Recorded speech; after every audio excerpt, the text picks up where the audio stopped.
हिमालय की ऊंचाइयों में एक ऐसी जगह है जो सिर्फ एक मंदिर नहीं, बल्कि आस्था, कमाल की इंजीनियरिंग और एक बहुत गहरे रहस्य का संगम है। तो चलिए आज केदारनाथ की कहानी की उन परतों को खोलते हैं जहां हर पत्थर कुछ कहता है।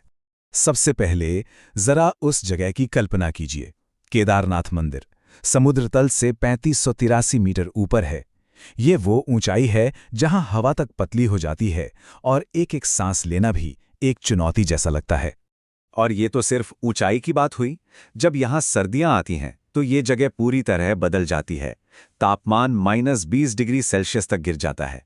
सब कुछ कई कई फीट मोटी बर्फ की चादर के नीचे जम जाता है। लेकिन जो बात सबसे ज्यादा चौंकाती है वो कुछ और है। Wadia institute of Himalayan geology के वैज्ञानिकों का तो ये तक मानना है कि यह मंदिर लगभग 400 सालों तक पूरी तरह से बर्फ के नीचे दबा रहा था, एक छोटे मोटे हिमयुग यानी मिनी आइस एज के दौरान। सोचकर देखिए, 400 साल बर्फ में दबे रहना और फिर 2013 की वो भयानक बाढ़ झेलना। इन सब के बाद भी ये मंदिर आज तक अपनी जगह पर मजबूती से खड़ा है।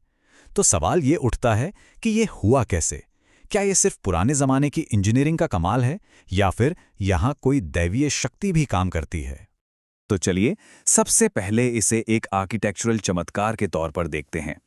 क्योंकि सच कहूं तो ऐसी जगह पर ऐसी बनावट अपने आप में एक नामुमकिन सा काम लगता है। देखिए, ये मंदिर दुनिया के सबसे मुश्किल इलाकों में से एक में है। हर साल 6 महीने भारी बर्फबारी इसे बाकी दुनिया से एकदम काट देती है।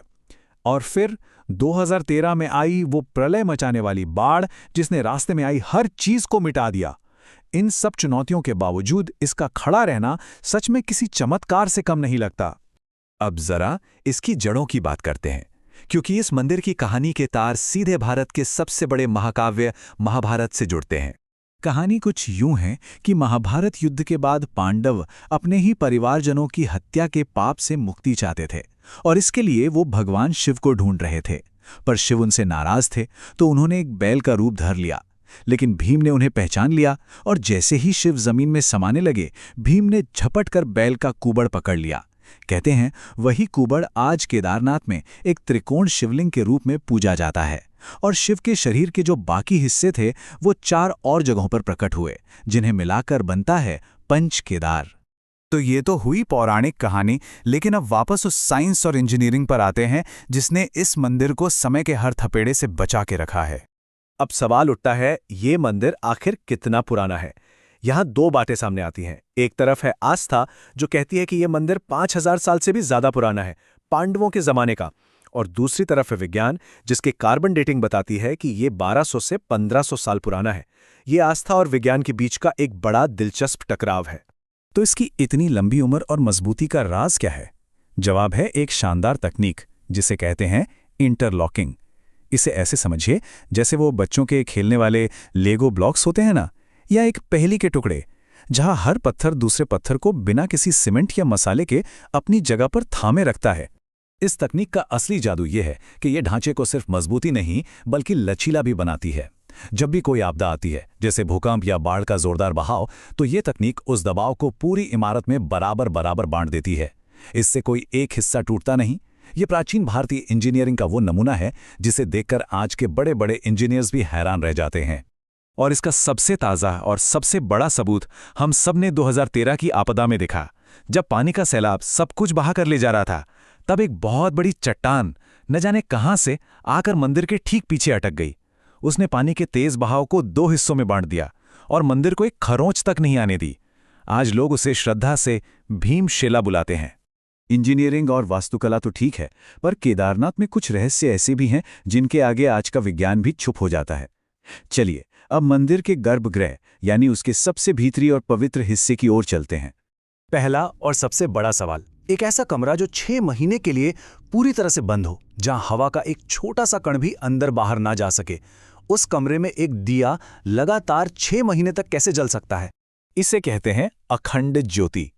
हर साल सर्दियों में कपाट बंद करने से ठीक पहले पुजारी एक दीपक जलाते हैं और चमत्कार देखिए, 6 महीने बाद जब दरवाजे खुलते हैं तो वो ज्योति ठीक उसी तरह जलती हुई मिलती है विज्ञान कहता है कि बिना ऑक्सीजन के आग जल ही नहीं सकती, यहाँ तो 6 महीने तक जलती है।